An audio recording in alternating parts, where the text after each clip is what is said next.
ও, তোর কি মন খারাপ? বুঝলাম না, তুই এমন করতেছিস কেন মামা? খারাপ বলতে ভাল লাগতেছে না, কেমন জানি রে, কিছুই ভাল লাগে না।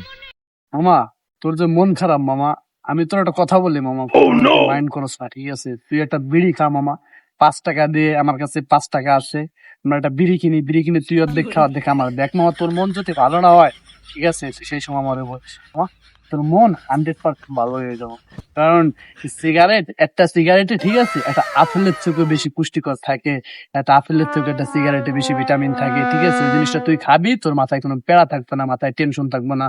সবকিছু ভালো লাগবে তোর কাছে মামা। তুই সিগারেটটা খা, আমি একটা সিগারেট লই আহি মামা।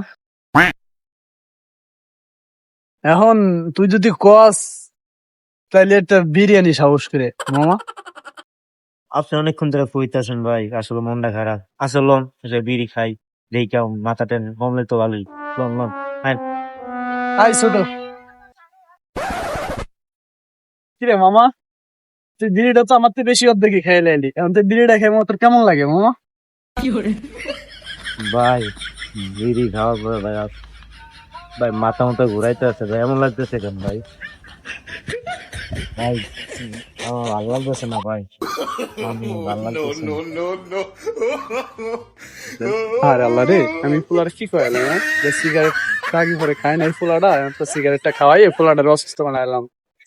আমার এখন কি করা যায়? বুদ্ধি একটাই আছে, ওরে এই অবস্থায় রাস্তার কিনারে ফেলাই তুই, আমার এখানে চলে যাওয়া লাগবে, এটাই বুঝ। তোর মতো তুই করে থাক শালা, আমি গেলাম।